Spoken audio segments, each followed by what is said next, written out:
BSP की क्या पहचान? बीएसपी को सत्ता में लाएंगे, सर्व समाज को खुशहाल बनाएंगे। बीएसपी को सत्ता में लाएंगे,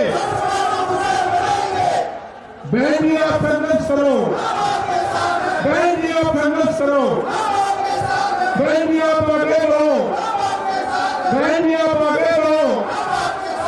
हर पोलिंग बूथ को जिताना है, हर पोलिंग बूथ को जिताना है। बहुजन समाज पार्टी, बहुजन समाज पार्टी, बाबा साहब डॉक्टर भीमराव अम्बेडकर, बाबा साहब डॉक्टर भीमराव अम्बेडकर, बहन कुमारी मायावती जी, बहन कुमारी मायावती जी, माननीय श्री काशीराम जी, माननीय श्री काशीराम जी, सर्व समाज के सम्मान में, सर्व समाज के सम्मान में बीएसपी की क्या पहचान? बीएसपी की क्या पहचान? बीएसपी को सत्ता में लाना है। बहन जी आप संघर्ष करो, बहन जी आप संघर्ष करो, बहन जी आप आगे बढ़ो, बहन जी आप आगे बढ़ो। हर पोलिंग बूथ को जिताना है, हर पोलिंग बूथ को जिताना है। बहुजन समाज पार्टी, बहुजन समाज पार्टी, माननीय श्री काशीराम जी, माननीय श्री काशीराम जी, बहन कुमारी मायावती जी, बहन कुमारी मायावती जी, सर्व समाज के सम्मान में, सर्व समाज के सम्मान में बीएसपी की क्या पहचान? बीएसपी की क्या पहचान? बहुजन समाज पार्टी जिंदाबाद, बहुजन समाज पार्टी जिंदाबाद। बाबा साहब डॉक्टर भीमराव अम्बेडकर अमर रहे, बाबा साहब डॉक्टर भीमराव अम्बेडकर अमर रहे, मानव श्री कांशीराम साहब अमर रहे, मानव श्री कांशीराम जी अमर रहे, माननीय बहन कुमारी मायावती जी जिंदाबाद, माननीय बहन कुमारी मायावती जी जिंदाबाद। सब समाज के सम्मान में, सब समाज के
राज्य स्तरीय चुनावी जनसभा की मुख्य अतिथि बहुजन समाज पार्टी की राष्ट्रीय अध्यक्ष, पूर्व मुख्यमंत्री उत्तर प्रदेश एवं पूर्व सांसद आदरणीय बहन कुमारी मायावती जी हमारे बीच पहुंच चुकी है।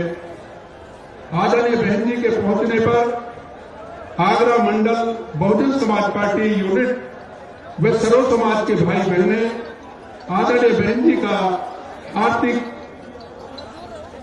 स्वागत करते हैं, खैर मकदम करते हैं।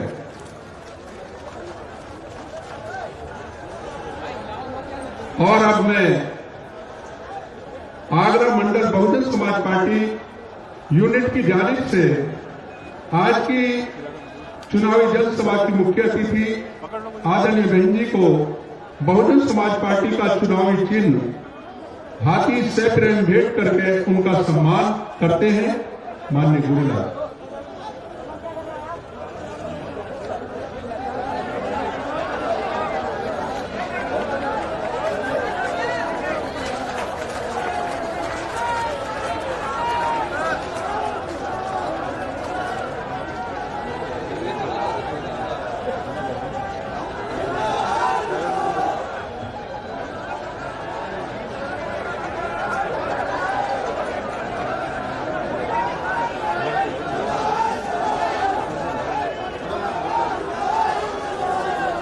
अब मैं ज्यादा समय न लेते हुए अनुरोध करूंगा आज की चुनावी जनसभा की मुख्य अतिथि बहुजन समाज पार्टी की राष्ट्रीय अध्यक्ष, उत्तर प्रदेश की पूर्व मुख्यमंत्री, पूर्व सांसद, करोड़ों करोड़ों कमजोर मजलूम बेसहारा दिलों की आवाज आदरणीय बहन कुमारी मायावती जी से कि वो आए और जनसभा को संबोधित करें। आदरणीय बहन जी।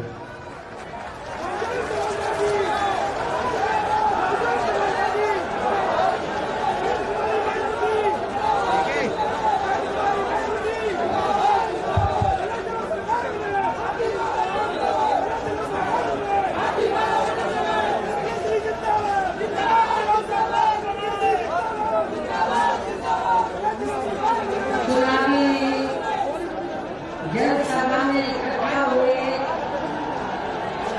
बीएसपी के सभी छोटे बड़े पदाधिकारियों एवं कार्यकर्तागण, आज आप लोग उत्तर प्रदेश में विधानसभा के लिए हो रहे आम चुनाव में कोरोना नियमों का पालन करते हुए अपनी पार्टी के उम्मीदवारों के समर्थन में मुझे सुनने के लिए यहाँ इकट्ठा हुए हैं, तो उसके लिए मैं आप सभी लोगों का हार्दिक दिल से आभार प्रकट करती हूँ।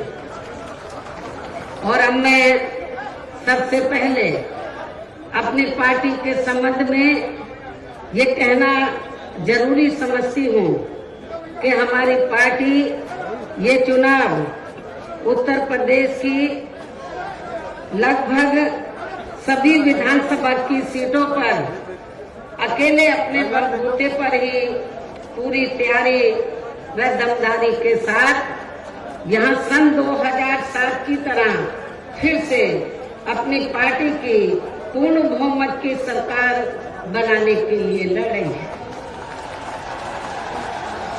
ताकि आपको वर्तमान में भाजपा के चल रहे जातिवादी, संकीर्ण, अहंकारी व तानाशाही वाले शासन से मुक्ति मिल सके। इसके साथ ही हमारी पार्टी ने पूर्व की तरह इस चुनाव में भी बीएसपी से जुड़ने की तादाद को ध्यान में रखकर फिर उसी अनुपात में ही यहाँ सर्व समाज के लोगों को टिकट भी दिए हैं।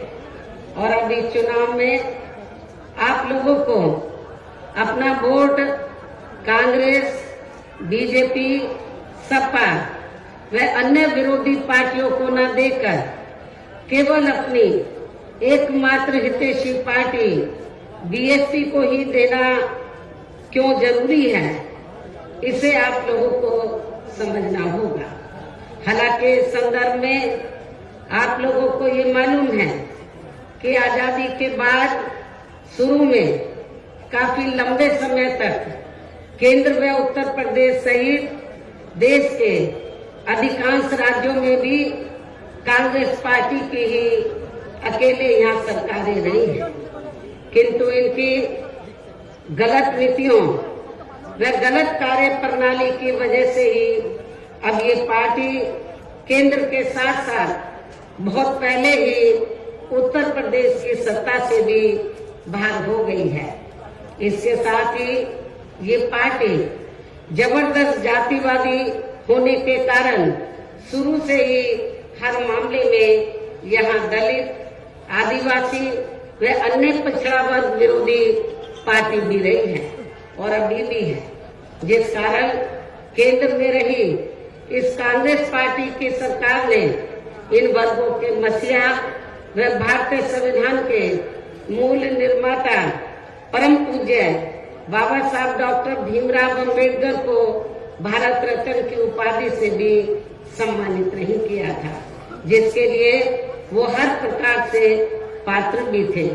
इतना ही नहीं बल्कि इनके मूवमेंट को आगे बढ़ाने के लिए अपनी पूरी जिंदगी समर्पित करने वाले मान्यवर श्री कांशीराम जी के देहांत होने पर भी केंद्र में उस समय इसी कांग्रेस पार्टी की रही सरकार ने उनके सम्मान में एक दिन के लिए भी राष्ट्र शोक घोषित नहीं किया था, तथा न ही इस पार्टी की रही सरकार ने पिछड़े वर्ग की आरक्षण संबंधी मंडल कमीशन की रिपोर्ट को भी लागू किया था, जिसे फिर बीएसपी ने अपने कड़े संघर्ष व अथक प्रयासों से केंद्र में रही श्री बीपी सिंह की सरकार से ही लागू करवाया था। साथ ही इसी सरकार में ही बाबा साहब डॉक्टर भीमराव अम्बेडकर को भी भारत रत्न की उपाधि से सम्मानित किया गया था, जो इनके अपार अनुयायियों की वर्षों से ये दिली चाहत भी थी।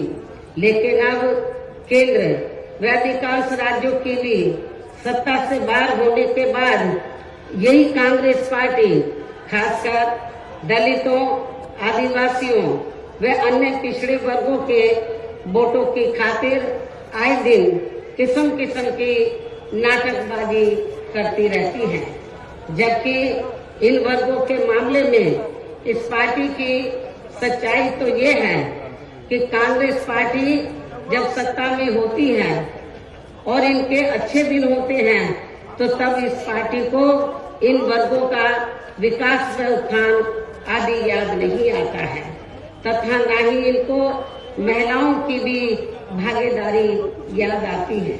इतना ही नहीं बल्कि इस पार्टी के बाद खासकर यहाँ सपा व बीजेपी आदि की बनी सरकार में भी यूपी की जनता हर मामले में व हर स्तर पर काफी ज्यादा दुखी रही है।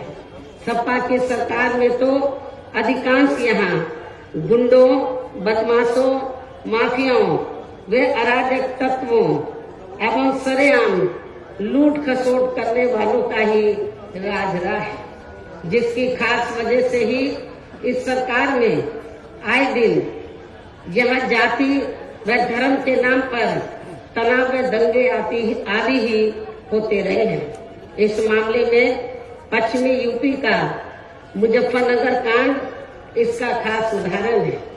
प्रदेश में विकास के कार्य भी ज्यादातर यहाँ एक विशेष क्षेत्र व एक विशेष समुदाय के लोगों तक ही सीमित होकर रह गए हैं।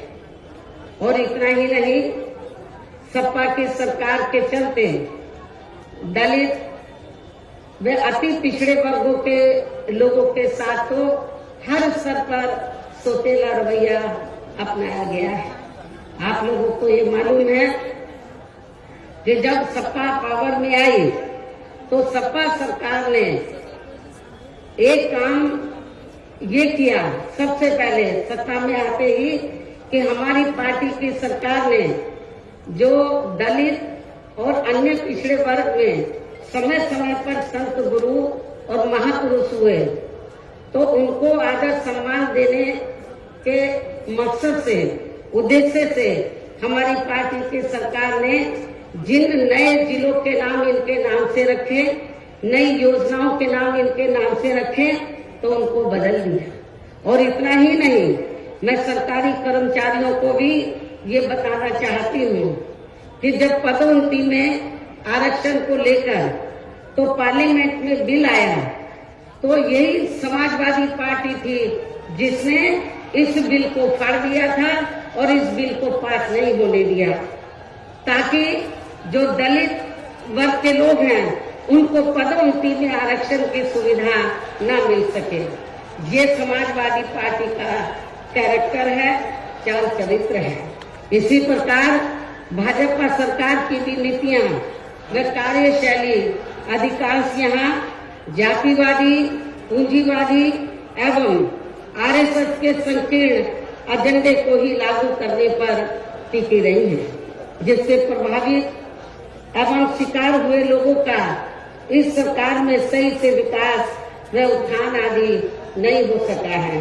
साथ ही इनका हर स्तर पर काफी ज्यादा उत्पीड़न भी किया गया है। धर्म के नाम पर हमेशा यहाँ तनाव व नफरत आदि का वातावरण ही बना रहा है। ये किसी से छिपा नहीं है। प्रदेश में हर प्रकार के अपराध भी काफी ज्यादा बढ़े हैं। खासकर दलित व महिलाएं भी इस सरकार में कतई भी सुरक्षित नहीं रही हैं। लेकिन मीडिया में इनके आंकड़ों को ज्यादातर दबा दिया जाता है। आपके आगरा में तो इतना बुरा हाल है दलितों का कि पुलिस की कस्टडी में तो दलित वर्ग के एक नवयुवक को मार दिया जाता है। ये भी किसी से छिपा नहीं है। इसके अलावा प्रदेश में गरीबों, मजदूरों, बेरोजगारों व अन्य मेहनतकश लोगों के साथ साथ दलितों, आदिवासियों, अन्य पिछड़े वर्गों, मुस्लिम एवं अन्य धार्मिक अल्पसंख्यक समाज के लोगों के हित व कल्याण के लिए वर्षों से जो भी यहाँ सरकारी योजनाएं चल रही थी, तो उनका भी इन्हें इस सरकार में सही से पूरा लाभ नहीं मिल सका है। खासकर दलितों व पिछड़ों को आरक्षण का भी पूरा लाभ नहीं मिल सका है, क्योंकि इन्होंने ज्यादातर सरकारी कार्य प्राइवेट सेक्टर के जरिए ही कराए हैं, जिसमें इनके लिए आरक्षण की कोई भी व्यवस्था नहीं है। सरकारी नौकरियों में भी इनका आरक्षण का कोटा भाजपा सरकार ने भी पूरा नहीं किया गया है। मुस्लिम व अन्य धार्मिक अल्पसंख्यक समाज के लोगों के साथ तो बीजेपी की सरकार ने अधिकांश इन्होंने पक्षपात वाला रवैया ही अपनाया है। इतना ही नहीं, बल्कि इस बार बीजेपी की सरकार में अपर कास्ट समाज में से विशेषकर प्रबुद्ध वर्ग भी हर मामले में अपने आप को काफी ज्यादा उपेक्षित रहा है। इसके अलावा इनकी गलत आर्थिक नीतियों के कारण यहाँ गरीबी, बेरोजगारी व महंगाई आदि भी काफी ज्यादा बढ़ी है। खासकर चुनाव घोषित होने से पहले तो डीजल, पेट्रोल व रसोई गैस आदि की आए दिन बढ़ी कीमतों ने भी जनता की काफी ज्यादा मुश्किलें बढ़ाई हैं। और ऐसा लगता है कि चुनाव खत्म होने के बाद उन्हें इनकी कीमतें बढ़ा दी जाएंगी। इसके साथ साथ उत्तर प्रदेश सहित पूरे देश के किसान भी केंद्र सरकार की गलत नीतियों के कारण काफी ज्यादा दुखी व परेशान रहे हैं और अभी भी परेशान हैं। प्रदेश में बेरोजगार लोगों को रोजगार नहीं मिलने के कारण ही ज्यादातर इनको पलायन भी करना पड़ा है। आप लोगों को ये मालूम है, आजादी के बाद कांग्रेस पार्टी लंबे अरसे तक यहाँ सत्ता में रही, लेकिन यहाँ रोटी रोटी के साधन नहीं मिलने के कारण बड़े पैमाने पर इनका पलायन हुआ। ये लोग पलायन करके चले गए। और इसके साथ ही जब बीजेपी पावर में आई तो आप लोगों को मालूम है कि ये सिलसिला जारी रहा और कोरोना काल में जो लोग बाहर के राज्यों से वापिस आ गए, जब उनको रोटी रोजी के साधन नहीं मिले तो उन्हें पुनः पलायन करना पड़ा। मुजफ्फरनगर में भी बड़े पैमाने पर सपा सरकार में लोगों को पलायन करना पड़ा। तो ये तीनों पार्टियों की जो सरकारें हैं, चाहे कांग्रेस सत्ता में रही हो, चाहे समाजवादी पार्टी, चाहे बीजेपी, इन सभी पार्टियों की सरकारों में किसी न किसी कारणवश जो दुखी पीड़ित लोग हैं, खासकर बेरोजगार लोग हैं, उनको पलायन करना पड़ा है। इस प्रकार से इन सभी विरोधी पार्टियों की रही सरकारों में शुरू से ही यहाँ यूपी की जनता काफी ज्यादा दुखी व परेशान रही है। खासकर कोरोना महामारी के दौरान तो इन सभी की हालत और भी ज्यादा खराब हो गई है। ऐसे में इन सभी विरोधी पार्टियों की रही सरकारों से निजात पाने के लिए अब इस चुनाव में यहाँ प्रदेश की जनता को अपनी एकमात्र विदेशी पार्टी बहुजन समाज पार्टी की ही सरकार बनाना बहुत जरूरी है, जिसने अपने चारों रहे शासनकाल के दौरान बिना पक्षपात व भेदभाव आदि के यहाँ कमजोर एवं उपेक्षित वर्गों के लोगों के साथ साथ सर्व समाज में से गरीबों, मजदूरों, बेरोजगारों, किसानों, व्यापारियों, कर्मचारियों, वकीलों एवं अन्य मेहनतकश लोगों के साथ ही युवाओं, छात्रों, महिलाओं व बुजुर्गों आदि के भी विकास एवं उत्थान के लिए अनेक ऐतिहासिक एवं महत्वपूर्ण कार्य किए हैं। इसके अलावा बीएसपी की रही सरकार में दलित एवं अन्य पिछड़े वर्गों में जन्मे अपने महान संतों, गुरुओं व महापुरुषों आदि को भी विभिन्न रूपों में पूरा आदर सम्मान दिया गया है, जिनकी यहाँ सभी विरोधी पार्टियों की रही सरकारों में काफी ज्यादा उपेक्षा की गई है। इसके साथ साथ बीएसपी की सरकार में पूर्व की तरह ही यहाँ सभी वर्गों, धर्मों व विभिन्न क्षेत्रों में लगे लोगों के हितों में भी फिर से ऐतिहासिक कार्य किए जाएंगे। प्रदेश में विशेषकर गरीबी व बेरोजगारी आदि को दूर करने के लिए जरूरी कदम उठाए जाएंगे और ये हमारी सरकार का इस बार भी मुख्य एजेंडा होगा। साथ ही किसी भी मामले में किसानों को भी निराश नहीं होने दिया जाएगा। इसके अलावा आपके इस क्षेत्र की जो भी आपके आगरा मंडल में तो सभी जिलों में जो भी स्थानीय समस्याएं होंगी तो उन्हें भी जरूर दूर किया जाएगा। वैसे आप लोगों को मालूम है कि आगरा और फिरोजाबाद में तो जो यहाँ स्थानीय कारोबार चल रहे हैं, इनकी कुछ समस्याएं हैं तो उनको भी दूर किया जाएगा। ये भी मैं आप लोगों को विश्वास दिलाना चाहती हूँ।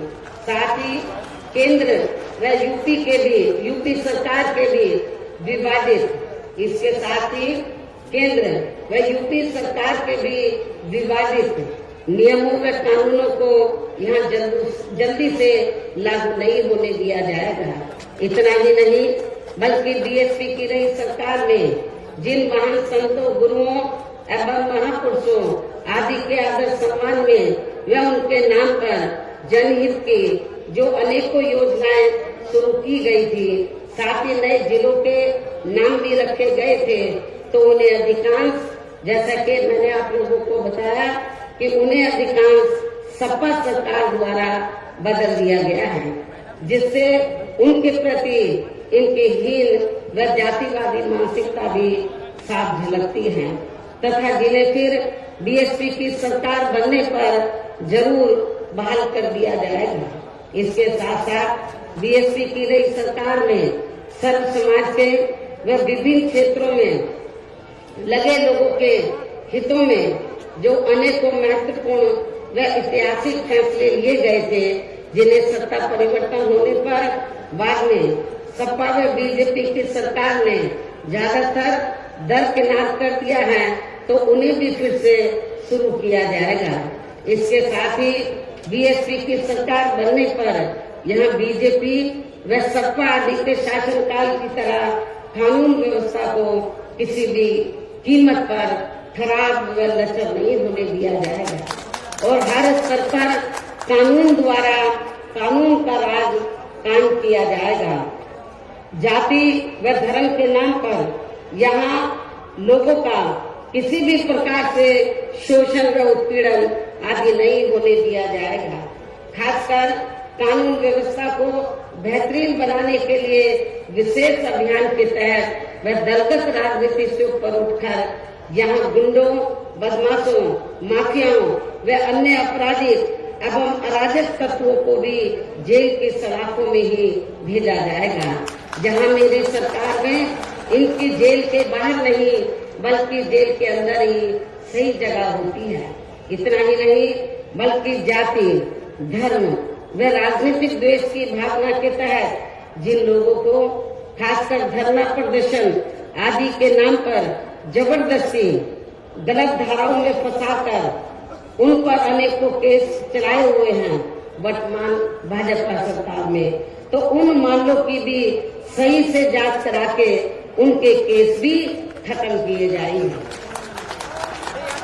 अर्थात वर्तमान भाजपा सरकार में प्रदेश की जेलें जो अधिकांश ऐसे लोगों से भर दी गई हैं तो उन्हें खाली करा के केवल यहाँ आपराधिक तत्वों को ही रखा जाएगा। इसके अलावा प्रदेश में खासकर शिक्षा के क्षेत्र में व अन्य और विभागों के भी कर्मचारी जो आए दिन अपनी मांगों को लेकर धरना प्रदर्शन एवं हड़ताल आदि करते रहते हैं, तो उन सभी मामलों को निपटाने के लिए एक आयोग का गठन किया जाएगा और उनकी सही मांगों को मान लिया जाएगा। इसके साथ ही यहाँ मैं ये भी कहना चाहती हूँ कि कुछ महीने पहले मैंने दिनांक 7 सितंबर को प्रबुद्ध वर्ग की सुरक्षा, सम्मान व तरक्की आदि को लेकर किए गए सम्मेलन में तथा इसके बाद दिनांक 9 अक्टूबर को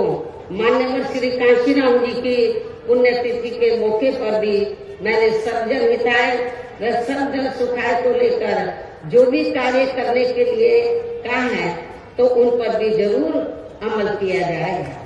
लेकिन ये सभी कार्य करने के लिए इस चुनाव में यहाँ बीएसपी की सरकार बनाना बहुत जरूरी है, जिसके लिए पार्टी के लोगों को वोट पड़ने तक या सभी विरोधी पार्टियों के साम, दाम, दंड भेद आदि हथकंडों से भी जरूर सावधान रहना है।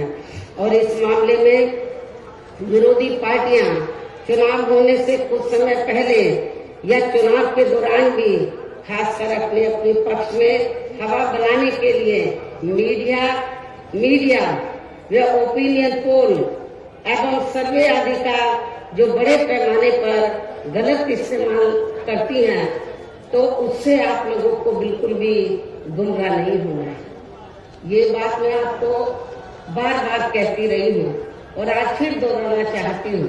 इतना ही नहीं बल्कि इस बार कुछ जातिवादी मीडिया ने इस चुनाव में हमारी पार्टी के लोगों का मनोबल गिराने में भी ये कहकर कोई कसर नहीं छोड़ी है कि इनके नेता कहीं नजर नहीं आ रही है।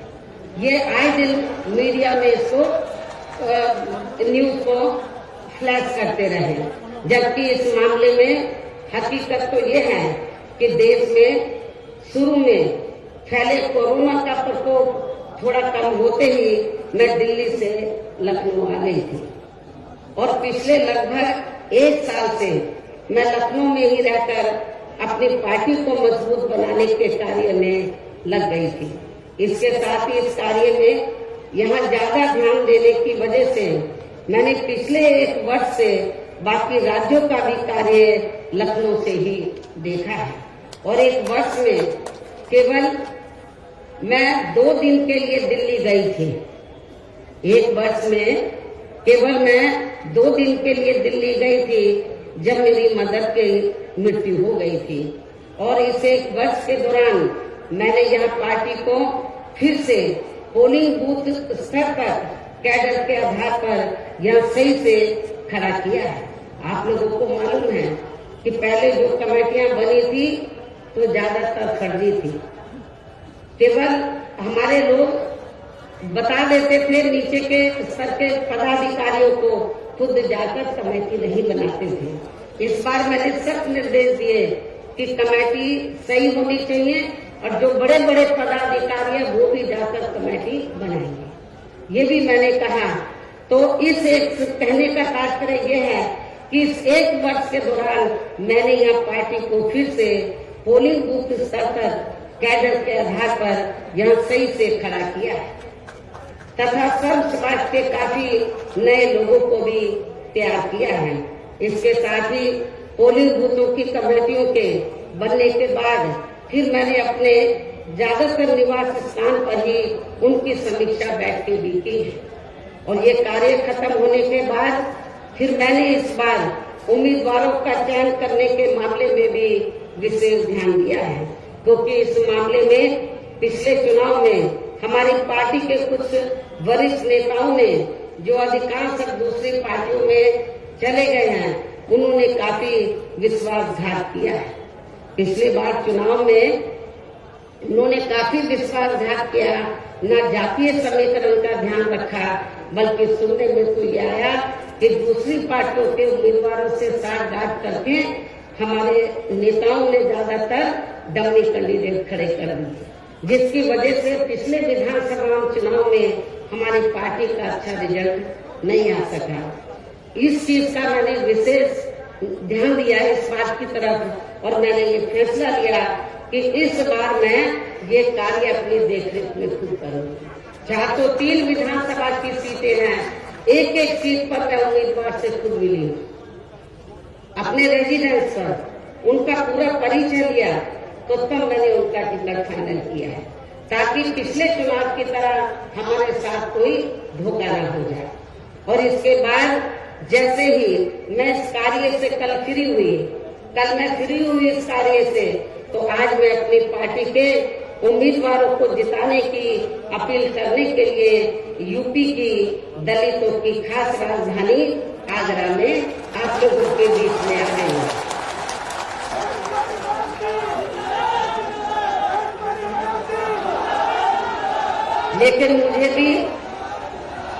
लेकिन मुझे भी पूरे यूपी में अपने खासकर दलित वर्ग के लोगों पर ये नाज है कि वे मीडिया के दुष्प्रचार पर कि इनके नेता कहाँ हैं, उससे कतई भी गुमराह नहीं हुए और अपने कार्य में पूरे जी जान से डटे रहे,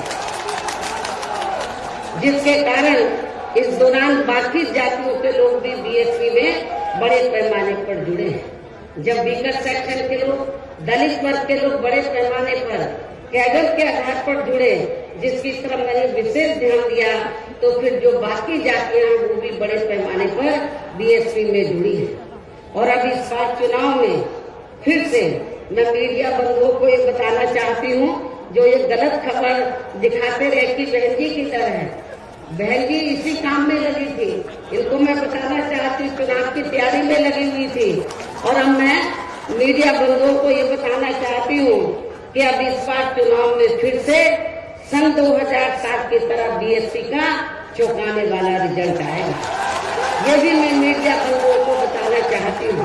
आप लोगों को याद होगा कि जब सन 2007 में विधानसभा का आम चुनाव हुआ था, तो उस दौरान मीडिया इस बात के चुनाव की तरह बीएसपी को कहीं आंकता नहीं था। और बीएसपी के बारे में क्या बोलता था, इनका ओपिनियन पोल, सर्वे आदि क्या बोलता था कि बीएसपी तीसरे नंबर पर रहेगी। जब रिजल्ट आया तो बीएसपी नंबर 1 पर आई और एब्सोल्यूट मेजॉरिटी की सरकार बनी। और मुझे तो लग रहा है ऐसा इस बार भी होने वाला है। मीडिया का ओपिनियन पोल, सर्वे आदि धरा का धरा रह जाएगा।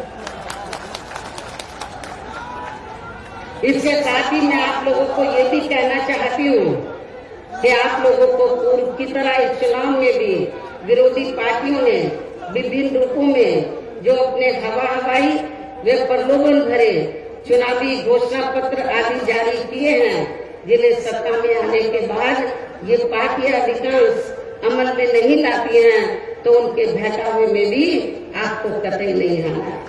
जबकि इस मामले में बीएसपी किसी भी चुनाव में विरोधी पार्टियों की तरह अपना कोई भी चुनावी घोषणा पत्र आदि जारी नहीं करती है, क्योंकि बीएसपी कहने में बहुत कम बल्कि कार्य करके दिखाने में ही ज्यादा विश्वास रखती है।